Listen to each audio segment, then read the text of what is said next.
You know, I've been thinking about how everything in life starts as a seed. Seeds don't stay small, they multiply. A single apple seed doesn't just produce one apple. It grows into a tree that produces seasons of apples. And the same is true with our words, our actions, and even our faith. Every choice we make plants something. Every conversation, every prayer, every act of kindness, those are all seeds going into the ground of our lives.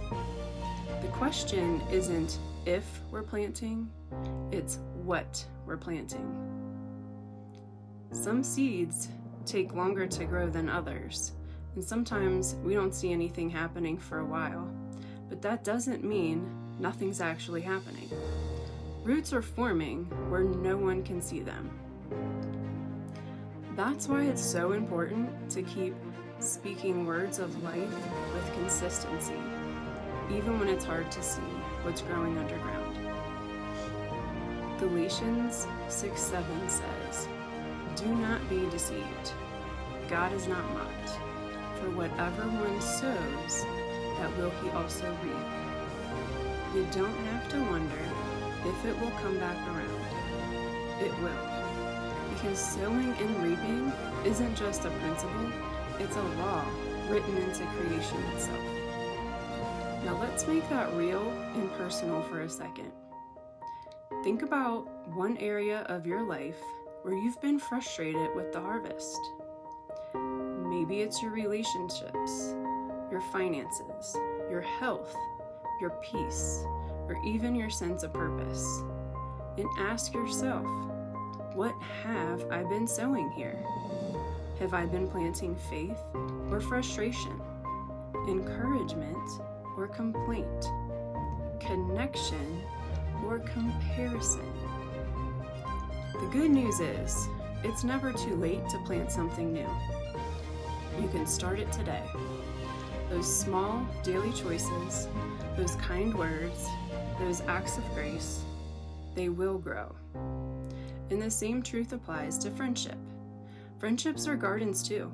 They need time, light, and care to grow. You've probably heard the saying about the three kinds of friends: the leaves, the branches, and the roots. Leaf friends come for a season. They add color and energy to your life, but they're not meant to stay forever.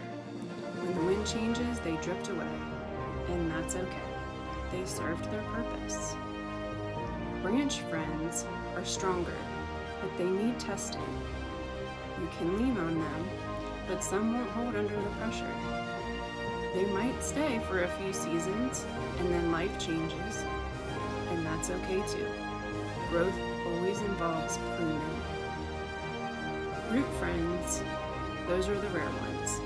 You may not see them every day, but you know they're there. They hold you steady when life shakes you. They keep you grounded and strong. And every one of those relationships play a role in your story. Even the ones that didn't last, they helped you reach the sunlight. So instead of resenting who left, thank God for who came, who stayed, and even those who went, because each one helped shape the person that you are today. Now let me hold your hand when I say this. But some friendships fade, not because of distance, but because we resist accountability. Real friendship isn't built on flattery. It's built on truth spoken in love.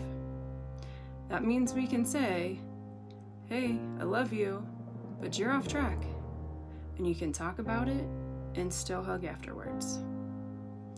You can tell the strength of a friendship not by how someone celebrates you when you win, but how they handle conflict. If someone can't have an honest conversation without walking away, that's not rejection, that's revelation.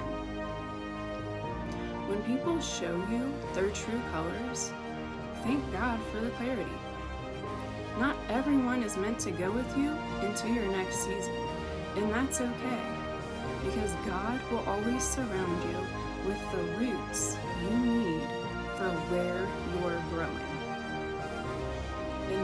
brings me to Bountiful Community. A bountiful community is what happens when we choose to water each other instead of compete with each other. When we honor each other's seasons, the young, the old, the busy, the rebuilding, the resting, and say, there's room for us all here. It's not about comparison, it's about connection. Because a real community, especially one grounded in faith, it lifts as it climbs. We use our stories, our scars, and our strengths to help someone else stand a little taller.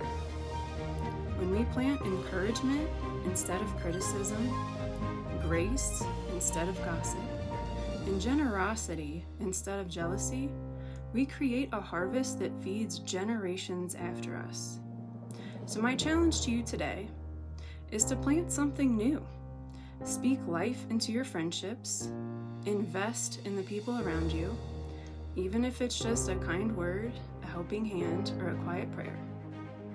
Because when people of faith sow seeds of friendship, the entire community blooms. May your next season be filled with roots that hold you strong, branches that lift you high, and leaves that remind you just how far you've come.